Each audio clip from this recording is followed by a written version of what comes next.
Hello everyone, and welcome to Collabs Without Permission. I'm Vi, they, them, and today I'm walking along a dead log and telling you about the game Scurry, a tabletop RPG by Brian Terrell of Dungeons on a Dime. Scurry is a rules-light tabletop RPG for telling stories about beasts in the bristly woods or elsewhere, which has a bunch of really great, super simple tools for making a beast the way you want and playing adventures in a colorful world full of all sorts of beasts and the things that they try to do as they try to do them, as you do, and you tell stories together. That's how it works. Each beast has a guild, which is a group of beasts that practice a certain craft, where each beast will learn their, is that what it's called? Their skill. So you have a guild and a skill that you learned while being a member of that guild. You have 3 tools, 3 talents, and 3 traits. It's really cool that they don't have like, oh, if you're going to be a squirrel, you need these 3 traits. There are suggested traits, and this is one of the things that I love so much about this book. I'm gonna throw some art up. Every single tool, every single trait, rather every single animal that they have traits listed for, all of the tools, each one of them comes with its own absolutely beautiful, just like cute little illustration that helps you see things through the eyes of the animals. And you have each of the animals like performing their talents. So you have like this singing frog, right? And these are all things that are meant to be, you're meant to apply these in like creatively in situations that you come across. So if you can find a place that you're singing frog to try out their singing skills to accomplish some goal or other, then it's up to you to kind of find those little moments. That's the first part of the book. We're going to talk about the next part of the book, and you're going to come with me to another dead tree. Oh, I see one. The next part's pretty brief. It talks about like some basic rules for going on a scurry. So this is where we talk about the scurry die. So your scurry die starts off at a D12 and then goes to a D10, 8, 6, and 4.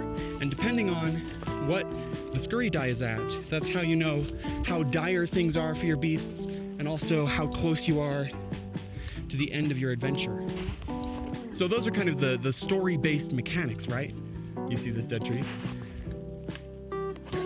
What did I tell you all about trusting me with the zoom function? Someone remind me never to zoom in this camera ever again, please.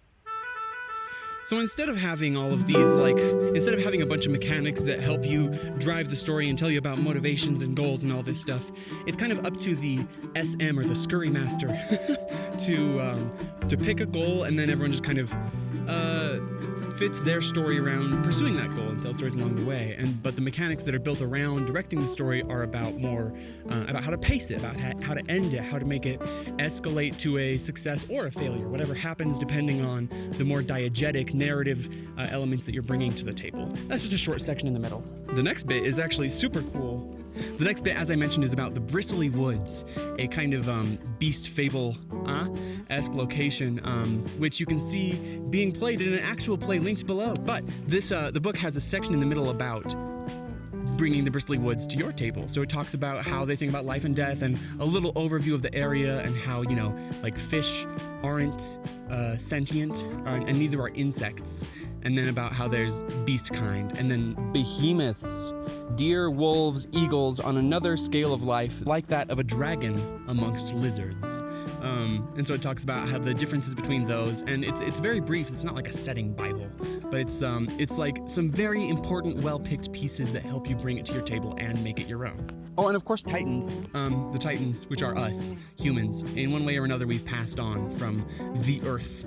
And then we get to something that is so cool, and I'm going to bring it back to talking about how beasts can have all types of like traits and qualities to talk about, you know, not only what they're good at, but who they are at the time, which is 3 different adventures. We're just gonna go on a walk for this last part. So these 3 are called Ask Once, Lightning Rod, and Voice on the Mountain. So it's a trilogy of adventures called In the Wake of Titans, about a bird named Sinead, I think. Don't look at me like that, Brian. And his attempts to build or activate a radio. The first one is you have to infiltrate. Well, not infiltrate. You have to get into these halls in time to get a question from this ancient turtle that used to be around when the Titans were around. and hopefully you can get audience with them.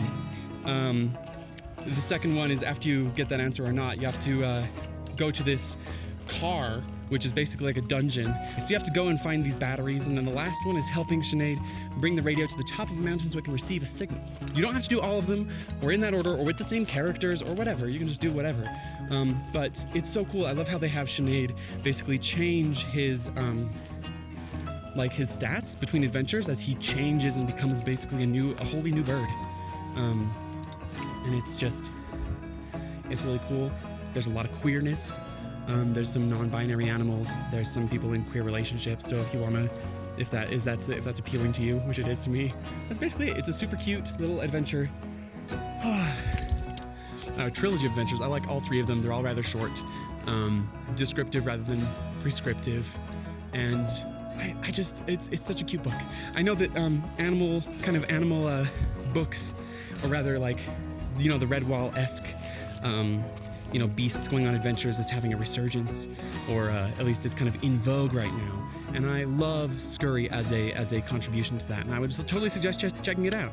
As I said, I was paid to copy, edit, and proofread Scurry with my longtime collaborator Brian Terrell, who is so cool. Love you, Brian. So that is my disclaimer. Thank you all for watching. Thank you to all my patrons who help make these videos possible. I hope you've all enjoyed this little escapade into the woods for these 2 videos. I hope they both come through. And I hope you all have a wonderful day.